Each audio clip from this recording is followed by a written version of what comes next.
Dijual ayah tiri pada Om CEO. Bab 026. Selama penerbangan, pikiran Aryo dipenuhi oleh bayangan Dewi. Amarah, rindu, dan penasaran bercampur menjadi satu. Ia tidak sabar untuk segera menemui wanita itu dan mendapatkan penjelasan langsung mengenai alasan kepergiannya. Setelah beberapa jam perjalanan, akhirnya pesawat mendarat di Bandara Kota Bandung. Seorang sopir yang sudah dipesankan oleh anak buahnya menunggu di luar bandara, siap mengantar Aryo ke alamat yang diberikan oleh Siska. Sementara itu, di kafe tempat Dewi bekerja, dia sedang sibuk dengan pekerjaannya. Pelanggan yang ramai membuatnya hampir tidak punya waktu untuk beristirahat.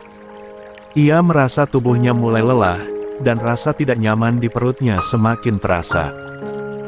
Meski mencoba bertahan hingga akhir jam kerja, rasa itu terus mengganggunya.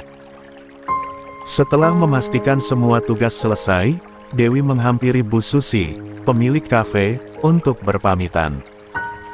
"Bu, saya izin pulang dulu ya. Perut saya agak tidak enak," katanya dengan suara lemah. Bu Susi, yang memahami kondisi Dewi, segera mengangguk. "Iya, Dewi.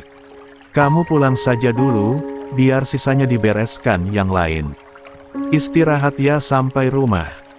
Dewi mengangguk, mengucapkan terima kasih, lalu bergegas pulang. Ia berjalan menuju tempat parkiran untuk mengambil motornya. Namun rasa sakit di perutnya, membuat Dewi sedikit meringis dan segera memegangi perutnya, wajahnya semakin pucat. Lalu ada seseorang yang memanggil namanya, Dewi. Dewi pun lalu mengalihkan pandangannya ke orang tersebut. 2. Ketika keluar dari kafe, Dewi meringis kecil sambil memegangi perutnya. Rasa tidak nyaman semakin terasa, membuat langkahnya melambat. Gusti yang kebetulan tadi nongkrong di kafe sengaja menunggu Dewi pulang. Dia memperhatikan kondisi Dewi dan segera menghampirinya. "Dewi," panggil Gusti saat sudah berada di dekat Dewi. "Kamu sakit?" tanyanya dengan nada cemas, melihat wajah Dewi yang tampak pucat. Dewi mencoba tersenyum kecil meski lemah. "Iya, Gusti. Perutku sedikit tidak enak," jawabnya sambil memegangi perut. Gusti mengerutkan kening, jelas khawatir. "Kalau gitu, biar aku antar kamu pulang. Wajahmu sudah pucat sekali. Aku takut nanti kamu kenapa-kenapa di jalan." Awalnya, Dewi merasa sungkan. "Nggak usah, Gusti. Aku bisa pulang sendiri," katanya pelan. Namun, tubuhnya yang semakin lemah dan hampir jatuh kalau tidak dipegangi Gusti. Hal ini membuat ia sadar bahwa tawaran Gusti lebih baik diterima. "Tuh kan, makanya biar aku antar aja ya," bujuk Gusti lagi. Akhirnya, Dewi mengangguk. "Baiklah. Tapi aku titip motorku dulu ya sama Bu Susi, biar di sini dulu aja." "Ya udah, aku antar ya menemui bosmu," ujar Gusti sambil mengantar Dewi kembali ke dalam untuk menitipkan kendaraannya. Setelah pamit kepada Bu Susi, Gusti dan Dewi segera pulang. Di perjalanan, Dewi terdiam, merasa tidak enak hati karena merepotkan Gusti. Namun, Gusti terus berbicara santai, mencoba mencairkan suasana agar Dewi merasa lebih nyaman. Setibanya di rumah, pintu segera dibukakan oleh ibunya Dewi. Wajah Bu Yati langsung berubah khawatir melihat kondisi Dewi yang pucat dan meringis kesakitan. "Kamu kenapa, Nduk?" tanya Bu Yati dengan nada cemas sambil memegang lengan Dewi. "Masuk dulu, ayo." Lalu Bu Yati pun memanggil Dimas, "Le, tolong bikinkan teh hangat untuk Mbak Dewi dan juga temannya ya." Perintah Bu Yati kepada Dimas. "Iya, Bu," sahut Dimas yang langsung bergegas pergi ke dapur. Sementara itu, Gusti membantu Dewi masuk ke dalam rumah, lalu meneletakkan tas Dewi di meja. "Maaf Bu, tadi saya antar Dewi karena wajahnya sudah pucat saat keluar dari kafe. Saya takut dia kenapa-kenapa di jalan," ujar Gusti dengan sopan. Bu Yati tersenyum ramah kepada Gusti. "Terima kasih banyak ya, Nak, sudah mau repot-repot nganterin Dewi pulang," katanya tulus. "Iya sama-sama, Bu. Perkenalkan saya Gusti Bu, temannya Dewi," ucapnya memperkenalkan diri kepada Bu Yati. Bu Yati mengangguk sambil tersenyum lembut. "Saya Bu Yati Nak, ibunya Dewi." Lalu Bu Yati pun mengarahkan pandangannya ke arah Dewi. "Gimana Nduk? Kamu mau periksa? Kalau perutmu sakit banget." "Tidak. Kita periksa aja ya Nduk, ibu takut kamu kenapa-napa." Namun Dewi pun menolak keinginan ibunya. "Ndak apa-apa kok Bu, mungkin cuma kecapean aja. Dewi hanya perlu istirahat aja kok." Setelah berbincang sebentar dan meminum teh hangat buatan Dimas, Gusti pun pamit pulang. "Kalau ada apa-apa, ibu bisa minta tolong saya. Kebetulan saya tinggal tidak jauh dari sini," ucap Gusti sebelum pergi. Bu Yati kembali mengucapkan terima kasih saat mengantar Gusti keluar. Kini, Bu Yati hanya fokus memastikan Dewi mendapatkan istirahat yang cukup. Sementara di luar sana, Aryo semakin dekat menuju rumah Dewi. Aryo tiba di depan rumah kecil sesuai alamat yang diberikan oleh Siska tepat pukul 5 malam. Ia duduk diam di dalam mobil, pandangannya tertuju pada rumah sederhana itu. Lampu depan rumah menyala redup, memberi kesan hangat, tetapi Aryo merasakan sesuatu yang lain. Hatinya sedikit miris melihat keadaan rumah itu. Tidak seperti kehidupan nyaman yang pernah ia berikan pada Dewi. Jadi ini tempat dia tinggal sekarang. Gumam Aryo pelan, lebih kepada dirinya sendiri. Ia menghela napas panjang, mencoba menenangkan perasaannya yang bercampur aduk antara marah, kecewa, dan rasa bersalah. Johnny, yang duduk di kursi depan, menoleh dan bertanya dengan hati-hati, "Tuan, apakah kita akan turun sekarang?" Aryo menggeleng, suaranya tenang tetapi tegas. "Tidak. Ini sudah terlalu malam. Besok saja aku ke sini lagi."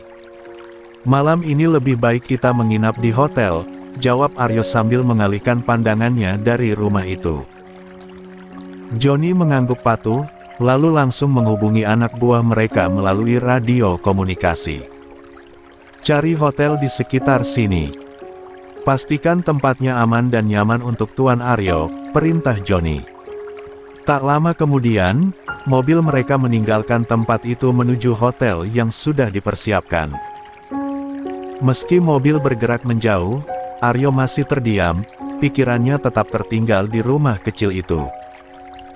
Sementara itu, di dalam rumah, Dewi berbaring di tempat tidurnya dengan mata terbuka. Tubuhnya terasa lebih lemah dari biasanya. Rasa tidak nyaman di perutnya masih datang sesekali, tetapi yang lebih mengganggunya adalah perasaan gelisah yang terus mengusik pikirannya.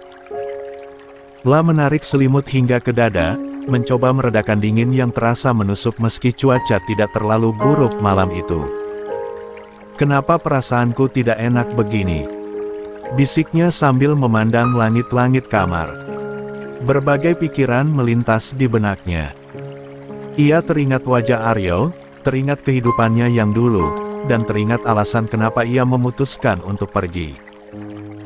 Namun, malam itu, rasa cemasnya terasa lebih kuat dari biasanya, seolah-olah sesuatu yang besar sedang mendekat. Dewi memejamkan mata, mencoba memaksakan dirinya untuk tidur, tetapi rasa gelisah itu membuatnya terjaga. Hingga tengah malam berlalu, ia masih terbaring dengan hati yang tidak tenang, sama sekali tidak menyadari bahwa Aryo sudah berada begitu dekat. Pagi itu, Dewi merasa tubuhnya jauh lebih baik. Rasa nyeri di perutnya sudah hilang, dan ia memutuskan untuk kembali bekerja. Ia berdiri di depan cermin, mengenakan seragam kerjanya dengan perlahan.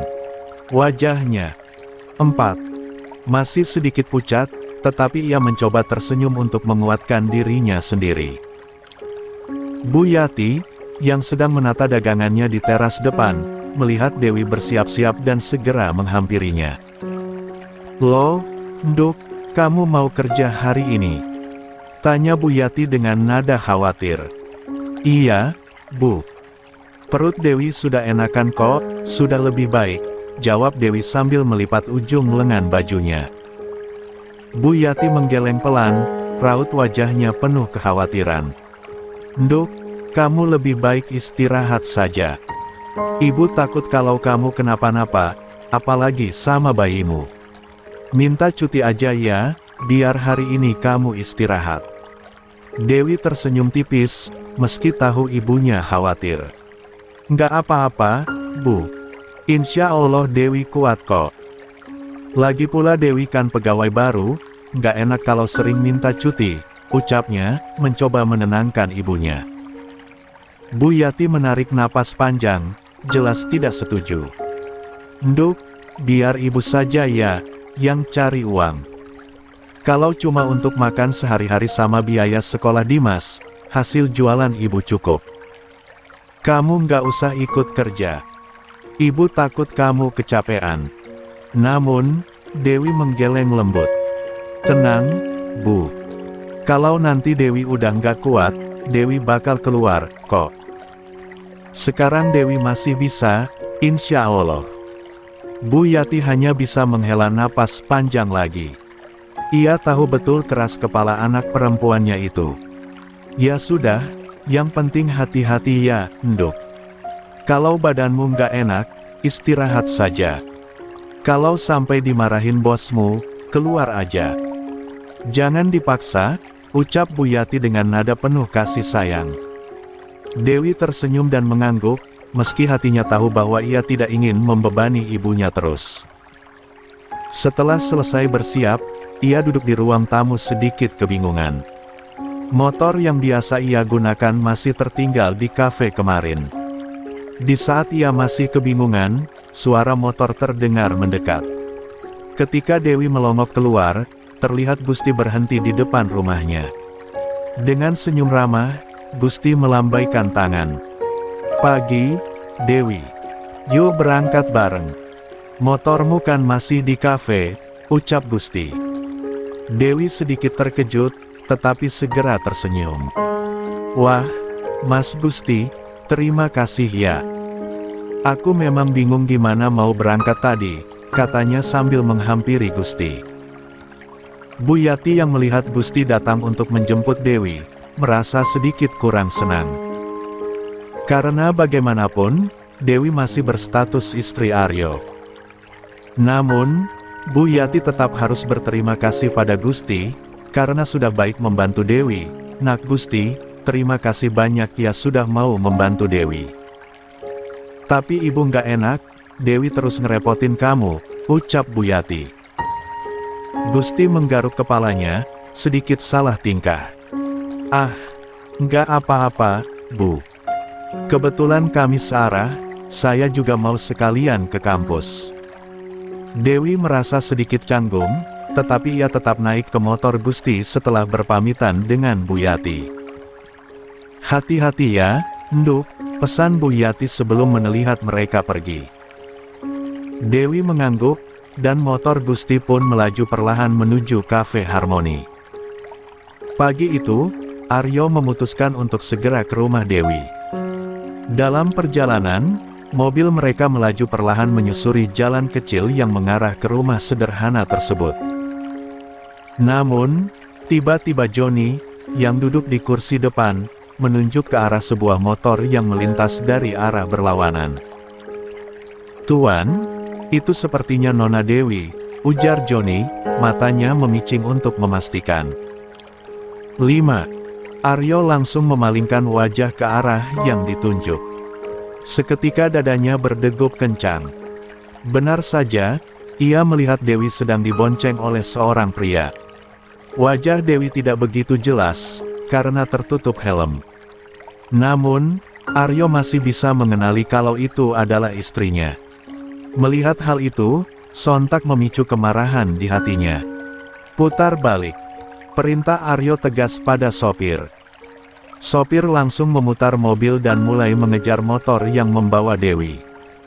Aryo mengawasi setiap gerakan mereka dari dalam mobil, rahangnya mengatup, sementara matanya menyiratkan amarah yang membara. Motor itu akhirnya berhenti di depan sebuah kafe kecil, dan Aryo melihat Dewi turun sambil tersenyum kepada pria yang memboncengnya. Senyum itu, meskipun tipis namun terasa menusuk relung hati Aryo. "Berhenti di sini," ujar Aryo sambil membuka pintu mobil bahkan sebelum kendaraan berhenti sepenuhnya. Tanpa menunggu, Aryo keluar dari mobil dan melangkah cepat ke arah Dewi. "Dewi," panggil Aryo tajam. Dewi, yang sedang berbicara singkat dengan Gusti, terkejut mendengar suara itu.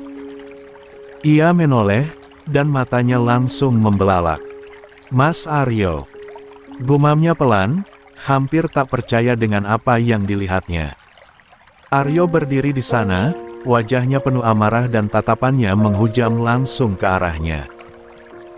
Gusti, yang menyadari ekspresi ketakutan Dewi, melangkah maju untuk melindunginya. "Maaf, Anda siapa?" "Jangan mengganggu Dewi," ucap Gusti, suaranya tegas. Aryo mengalihkan tatapannya ke arah Gusti, matanya menyipit penuh amarah. "Siapa kamu? Tidak usah ikut campur urusanku dengan Dewi," jawab Aryo tajam. Gusti tidak mundur sedikit pun. Ia justru semakin terpancing emosinya. "Saya bertanya dengan sopan. Anda siapa? Kenapa Anda bicara seenaknya dan mengganggu Dewi?" katanya dengan nada geram. Aryo mendekat, berdiri dengan postur tegak di depan Gusti. "Saya suaminya Dewi. Jadi saya lebih berhak bertanya, siapa kamu, dan apa hubunganmu dengan istri saya?" jawab Aryo dengan nada penuh ketegasan. Dewi yang berada di tengah perdebatan itu hanya terdiam. Tubuhnya gemetar, dan ia merasa seperti tenggelam dalam perasaan campur aduk takut, cemas, dan bingung. Matanya bergantian memandang Aryo dan Gusti, tetapi tidak sepatah kata pun keluar dari bibirnya. Kedatangan Aryo yang tiba-tiba membuat dunianya yang baru saja stabil kembali terasa berantakan. 6. Gusti terkejut mendengar ucapan Aryo. Dia mengarahkan pandangannya ke Dewi, yang masih diam tanpa kata. Dengan hati-hati, Gusti bertanya, "Dewi, apa benar dia suamimu?" Dewi mengangguk pelan. "Iya, Mas. Dia suami aku," jawabnya lirih. Mendengar itu, Gusti pun segera menyingkir dari hadapan Aryo. Lalu Aryo langsung menarik tangan Dewi. Namun, Dewi dengan cemas berusaha melepaskan diri. "Mas Aryo, lepaskan aku. Aku mau kerja," ucap Dewi dengan nada memohon. Namun, Aryo tidak peduli.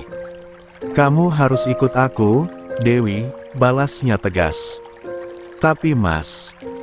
Dewi mencoba berbicara, tetapi belum sempat menyelesaikan kalimatnya, Aryo memanggil seseorang.